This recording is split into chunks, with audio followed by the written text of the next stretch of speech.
Hi, it's Dr. Lori, and I'm here with Rants and Raves. That's right, that's where I kind of get stuff off my chest. I tell you what's happening behind the scenes here. And I'm very frustrated, but you can learn from my frustration. So, a couple of things. People are, of course, saying that I appraise things. They're using my name. They're saying that I appraise things that I never have seen before. They're making social media channels that trying to look like they're me. So I want you to be aware of these types of things that happen. But most of all, you want to make sure that you know who you're dealing with. Right now, it's not very difficult to deal with me. The website is there, and you can basically go directly to Dr. Lori. It's easy to do, but they are doing that. I'm a little frustrated with the people who are saying that I appraise something that I've never seen before, in an event, in an attempt to either resell a piece or in an attempt to do something else. Then they're the naysayers. Oh, her values are so high, her values are so low, her values are so wrong, but they're using my name.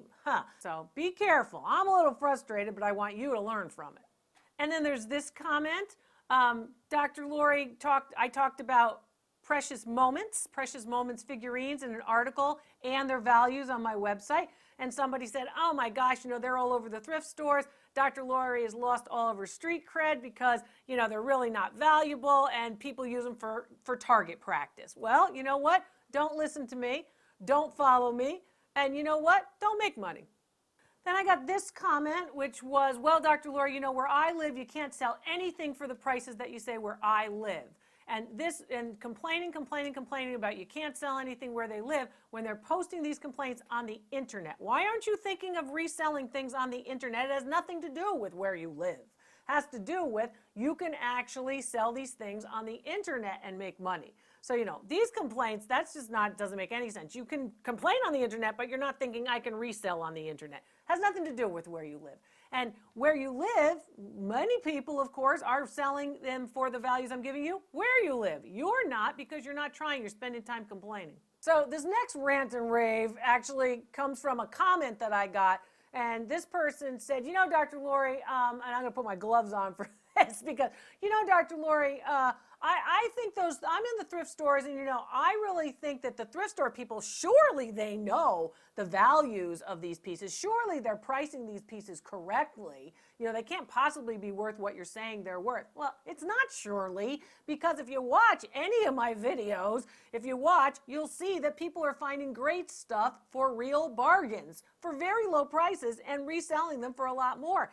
People are selling them for more too. So it's not, oh, they must know the values, they must know the market. They don't. They're making mistakes left and right. A lot of you are benefiting from those mistakes. And is this happening to you? Does your husband, wife, significant other, partner, whomever, are they kind of sick of you having all this stuff around? Do they think that you're buying too much stuff? Do you have too much stuff around?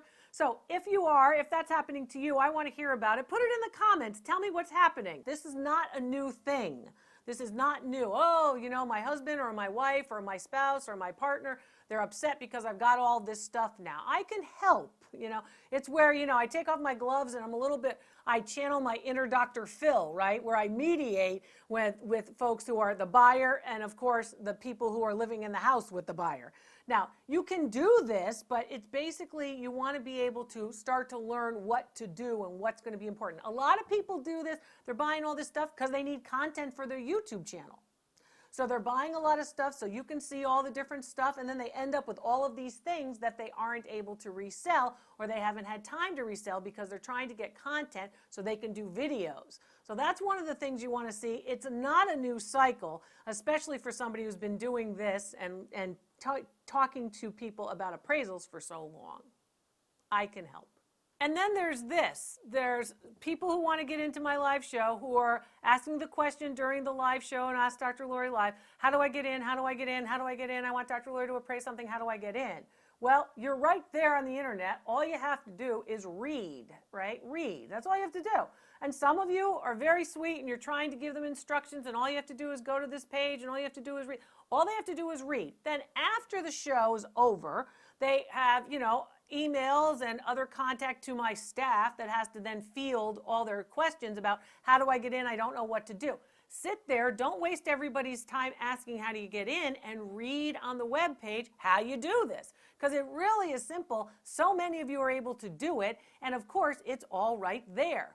for those of you who have tried to help, I do appreciate that. I think that's wonderful of you. But folks who don't know how to do this, it's really simple. You have to sit, you have to stop typing and stop putting in comments and just read how you get in. And you'll be able to get in and participate and ask Dr. Lori live. So I've got three unusual things that happened here. So first of all, someone gets in touch and basically makes a comment. And the comment is from the monikers. You ever see the monikers? You know, they're like Joe G, you know, Susie M, whatever it is. It's very rarely an actual name. It's usually something, or it's something like, you know, Green Pole or something. I mean, I don't know. It could be anything. So this person decides that he or she wants to cast doubt on, of course, something that I identified. So in this particular case, it's a clock, and I described a clock as a kit clock. Why did I describe it as a kit clock? I described it as a kit clock because the clock is made from a kit. You know, a kit. You put together the pieces and you make a clock, a kit clock. But this person said, I collect clocks and I know about clocks, and it's not a kit clock. It's this other type of clock. It's actually called a gingerbread clock. Well, no one's saying it's not a gingerbread clock. And then in the next breath, this person says, it's not a kit clock. Dr. Lori's wrong. She's got this information wrong. Well, you know, it's not really about whether I'm right or wrong, because it is a kit clock and that is what it's called, and you know, but this particular person then says, I don't really know what a kit clock is. Oh, so you don't know what a kit clock is. Okay, well, that's what a kit clock is. I just taught you that. And in fact, they're not always called gingerbread clocks. You might collect clocks and you might have a particular term for them, but that's not the only thing that they're called, and oftentimes identifying them is different. So, you know, a couple things where they want to cast doubt. So be aware of that. And then there's this person who basically got in touch and made a comment and said, I love it when Dr. Lori gives values because I basically, you know, in me trying to sell my particular dolls, I like it when she, of course, puts a value, you know, double what the real value is. I don't think those dolls are actually worth what Dr. Lori said. I love it when she says they're worth double that, because maybe I can get more for it. And I don't think that's really what that person's doing either. That person is a collector who doesn't really want to pay top dollar for what he collects or what she collects. You know, basically, collectors want bargains too, but they don't want to be seen as collectors. They want to be seen as something else, whether it's a reseller or a buyer or whatever it is, but they don't want to be known that they're going to collect the pieces. Values are based, when they come out of my mouth, on an actual sales record, right, where something has sold. So they're not too high, they're not too low, they're based on what the market will bear. And then there's this comment which I got, which was, well, I had Dr. Lori appraise something, and then I went to another expert, and that expert I think was right, and Dr. Lori was wrong. Well, the new expert is always right, and the old expert is wrong. Well, there are people who just like to run around and keep asking experts even after they have the real answer. So even after they have the right answer about a value or an identification, they want to keep asking other experts. That's fine, that's up to them, but basically, you know, just because you have a new expert, that doesn't mean that the new expert is correct, and the first expert, I'll call it the old expert, that would be me, would be incorrect. So those three people, a couple of things, you know, the troll monikers, I call them troll monikers. You know, they've got some kind of cutesy name because they don't want to really reveal their own name. That's their prerogative. Or folks who want to just say, oh, no, you're wrong about an identification or a vocabulary word. You know, I've been doing this a very long time. I know what these objects are called, and I know the proper term for them. And then, of course, folks who just want to believe, you know, the next person who they ask, so they can just continue asking the question about the same object. And then here's the frustration of this one. So there are the people who say, oh my gosh, the thrift store people, of course they know the value. I don't understand how they're letting all this stuff get through the cracks. How is this stuff being priced so low? They know the value. They must know the value. Well, they don't. That's first. And there are a lot of mistakes being made, which I've shown you for a long time. And then there's the other side of people saying, oh my gosh, you know, it's priced so high that, you know, the thrift stores, you know, they're pricing everything so high, you know, they're getting it all for free. Well, you know, it's not the thrift store's business model to basically accommodate everybody and just let everything valuable go for nothing for a song. It can't be both things. It can't be oh, they don't know the prices and everything's low, and oh, they do know the prices and everything's high. It can't be both ways. So basically, you have to realize that they have to keep the lights on, so they have to price it at something. Oh, but the thrift stores, it's too expensive. I can't get the stuff as cheaply as I used to get it. You're still getting it for a bargain. They have to keep the lights on. They have to keep staff there. They have to, of course, do all of those types of things too.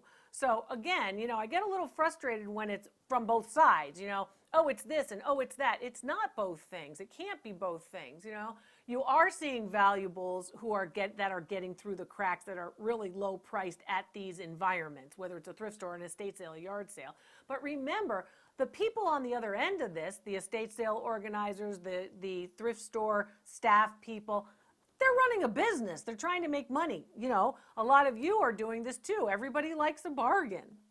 Well, thanks for letting me vent. I hope you enjoy Rants and Raves. I hope you learned something from them. And of course, let me share my frustration. It's good for me to get some of this off my chest. I'll see you next time.